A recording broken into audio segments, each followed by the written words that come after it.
మాజీ కమ్యూనిస్టులు నాజీ భూతావిష్టులు అని శ్రీశ్రీ ఒక చోట రాస్తారు. అంటే భావజాలం మార్చుకోవచ్చు. ఇప్పుడు పవన్ కళ్యాణ్ నిన్న ఆంధ్ర యూనివర్సిటీలో చెప్తున్నారు కదా, ఒకప్పుడు ఇలా అనిపించేది ఇప్పుడు ఇలా అని. అది వాళ్ళ ఇష్టం. అలాగే పాలక వర్గాలకు చేయాలి, పాలక వర్గాల దగ్గర పునరావాసం పొందాలి అనుకుంటే TDP, YCP, BRS, Congress, BJP అన్నిటిని మించి ఇప్పుడు దేశంలో అది ప్రధానమైన పునరావాస కేంద్రంగా చేయొచ్చు. కానీ దానికోసం కమ్యూనిస్టుల మీద, మరీ ముఖ్యంగా ప్రజలకు ఇష్టమైన నాయకుల మీద ఇష్టానుసారం నోరు పారేసుకోవటము, అబద్ధాలు పరిశీలన లేకుండా చెప్పడం చాలా దారుణమైన విషయం. నాకు పేర్లు మీద పెద్ద ఆసక్తి ఉన్నది. మొన్న కూడా మీకు తెలుసు, కీలకమైన చర్చ ప్రారంభించే ముందు నేను పేరు చెప్పలేదు. ఇప్పుడు కూడా నేను పేరు చెప్పట్లేదు. లెఫ్టిస్టులుగా ఉండి వాటి కోసం స్టడీలు చేసిన వాళ్ళు సర్కిళ్లుగా తిరిగి బీజేపీ భావజాలం, మోదీ భజన చేస్తూ ఉంటే అది వాళ్ళ ఇష్టమే అది.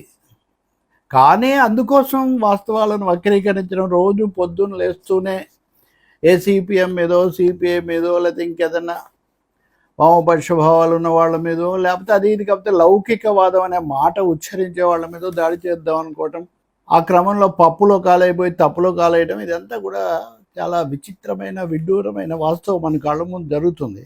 నిన్న నేను ఒకటి చెప్పాను, పోస్ట్ ట్రూత్ అంటే ఎలా ఉంటుందో కూడా నేను అందుకోసమే, ఇది ప్రపంచవ్యాప్తంగా 10 ఏళ్ల కిందట మొదలైంది. ఆ పదం పుట్టింది బాగా ఆక్స్ఫర్డ్ యూనివర్సిటీ తీసుకుంది 2016లో, అంటే ఖచ్చితంగా 10 ఏళ్ల కిందట. 10 ఏళ్లలో ఈ సెక్షన్ బాగా విస్తరించింది. అలాగే మితవాద, మతవాద భావజాలం కూడా బాగా జోరపడింది. సో అలాంటి కేటగిరీ.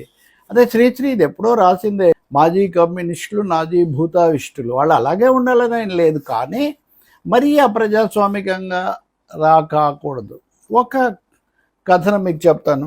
ఇది సిపిఎం నాయకుడు బివి రాఘవుల గురించి. ఆయన మొన్న పుట్టపర్తిలో సిపిఎం రాష్ట్ర కమిటీ సమావేశాల సందర్భంగా మాట్లాడారు. ముఖ్యంగా విశ్వగురువు అన్నటువంటి ప్రధాని మోదీ ఈ ఇరాన్ యుద్ధం సమయంలో ఎలా అమెరికా ముందు మోకరిల్లి భారతదేశం యొక్క పరువు పోగొట్టారు, ఎందుకు నోరు మీద పెట్టలేదు, ఇట్లాంటి విషయాలని ఆయన మాట్లాడారు. ఆర్థిక సంక్షోభం, బీజేపీ మతతత్వానికి తెలుగు రాష్ట్రాల్లో పాలకులు ఎలా లోపడుతున్నారు, ఇంకా అనేక విషయాలు చెప్పారు. సహజంగా చాలా చెప్తారు, మీడియాలో అన్నీ రావు కదా, ఎవరికి కావాల్సిన వాళ్ళు పికప్ చేసుకుంటారు. సో ఆ క్రమంలో ఆయన మావిగన్ అంటున్నటువంటి జగన్మోహన్ రెడ్డి, వైసీపీ అధినేత, మాజీ ముఖ్యమంత్రి, ఆయనకు పరిపక్వత లేదు, ఇలాంటివన్నీ చెప్పే బదులు అమరావతి పూర్తి కావడానికి సహకరించు అని చెప్పినట్టుగా మీడియాలో వచ్చింది, ఈరోజు పత్రికల్లో కూడా వచ్చింది. అయితే ఇప్పుడు నేను చెప్తున్నటువంటి పెద్ద మనిషి ప్రత్యేకించి ఒక పోస్ట్ పెట్టాడు. నువ్వు జగన్ ఏదో అన్నావని ఆ పచ్చ మీడియా వాళ్ళు ఏదో ఎగరేసుకొని ప్రచురించారు. అలా జగన్ అంటే నీ సొంత పత్రికే ప్రచురించలేదంటే, పచ్చ మీడియా అనేది నా మాట కాదండి, ఆయన వాడిన మాట. ఇంకెవరో వాడతారని ఆయన వాడుతున్నాడు. పచ్చ మీడియా, నీలి మీడియా, ఇవన్నీ ఎర్ర మీడియాకి ఎందుకండి? వాళ్ళు ఎప్పుడు ప్రజల పరిశ్రమలోనే ఉంటారు కదా. ప్రజాశక్తే రాఘవులను పట్టించుకోలేదట, ప్రజాశక్తిలో అది రాలేదంట. ఈయన వార్త ఏమని, ఈయన కోట్ చేసినటువంటి పత్రిక జగన్కు రాజకీయ పరిపక్వత లేదు, అమరావతికి సహకరించాలని ఆంధ్రజ్యోతిలో పెట్టిన శీర్షిక ఈయన పెట్టారు. మంచిది, అందులో ఉంది అది. కానీ ప్రజాశక్తి ఇవి పెట్టలేదు అంటే నీ పత్రికలోనే నీకు దిక్కు లేదని కామెంట్, వ్యాఖ్యానం ఆ విధమైంది, నిన్ను పట్టించుకోలేదు అని. చాలాసార్లు నా మీద అనేక వ్యాఖ్యలు చేస్తుంటారు, అది వేరే విషయం. కానీ అసలు సిపిఎం మీద, సిపిఐ మీద కూడా వాళ్ళ ఇష్ట ప్రకారం మాట్లాడడం. ఇది వైసీపీ వాళ్ళు టీడీపీ అన్నప్పుడు, ఇప్పుడు ఉదాహరణకు అమరావతి మావిగన్ను వ్యతిరేకిస్తే వైసీపీ వాళ్ళు అంటారు.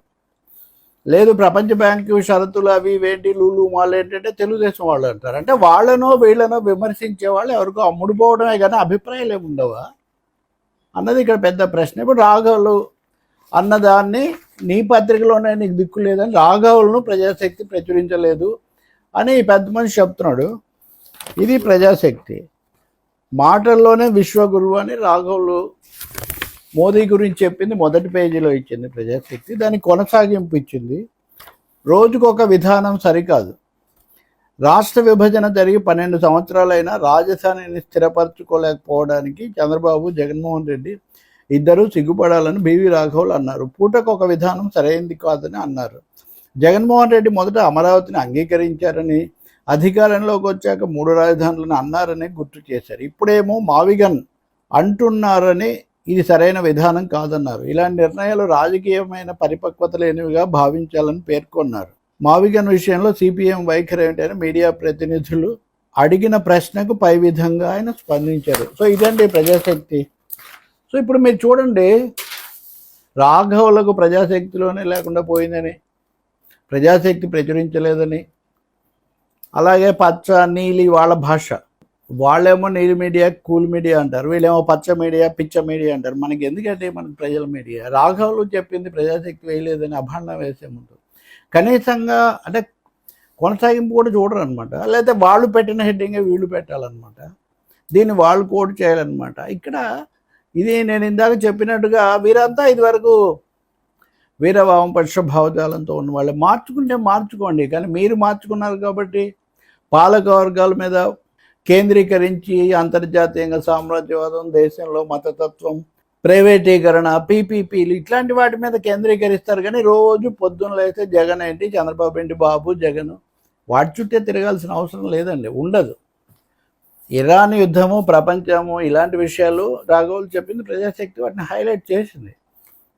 అమరావతి గురించి కూడా చెప్పారు. అంతకుముందు ప్రత్యేకించి మాట్లాడినవి ఉన్నాయి, ఆ పార్టీ కార్యదర్శి శ్రీనివాసరావు చెప్పినవి ఉన్నాయి. కాబట్టి కొంచెం కనీసమైన సంయమనం, వాస్తవికత, సత్యం పట్ల గౌరవం, పనిచేసే వాళ్ళ పట్ల, ప్రజల కోసం నిలబడే వాళ్ళ పట్ల గౌరవం ఉండాలి. విభేదించండి, తప్పులుంటే చెప్పండి, కానీ అసత్యాలు చెప్పడం, తేలిక ముద్ర మొత్తం మీరు చూడండి. కార్పొరేట్ శక్తులను, దోపిడీని, సామ్రాజ్యవాదాన్ని అనడం అనేది ఏమి ఉండదు. ఎవరు ఇవన్నీ చేశారు మీడియాని గమనించే మిత్రులకు తెలుసు. పైగా ఈయన మాట్లాడిన దాన్ని చాలా గొప్పది అని కొంతమంది కింద కామెంట్స్ పెట్టడం ఇప్పుడు నేను చూపించా కదా. ప్రజాశక్తే రాఘవులను పట్టించుకోలేదు అనేంత మాట అనే ముందు కనీసమైన పరిశీలన కూడా జరపని పై ఇవన్నీ పోస్ట్ ట్రూత్ అనమాట. పోస్ట్ ట్రూత్ అంటే ఇది ఏదో ఒక బెలూన్ వదిలేయటం, దాని చుట్టూ తిరుగుతుంటారు, అపార్థాలు ఏర్పడతాయి, దూరాలు పెరుగుతాయి, తద్వారా విశ్వసనీయతను దెబ్బతీయవచ్చని. కానీ ఇలాంటి పోస్టులు, కామెంట్స్ ద్వారా ప్రజల కోసం పనిచేసే వాళ్ళ రాఘవులైనా ప్రజాశక్తి అయినా విశ్వసనీయతను దెబ్బతీయటం వీళ్ళ వల్ల ఎక్కడవుతుంది? అసలు వీళ్ళకి ఆ విధమైన విలువలు ఎవరికి తాకట్టు పెట్టారు?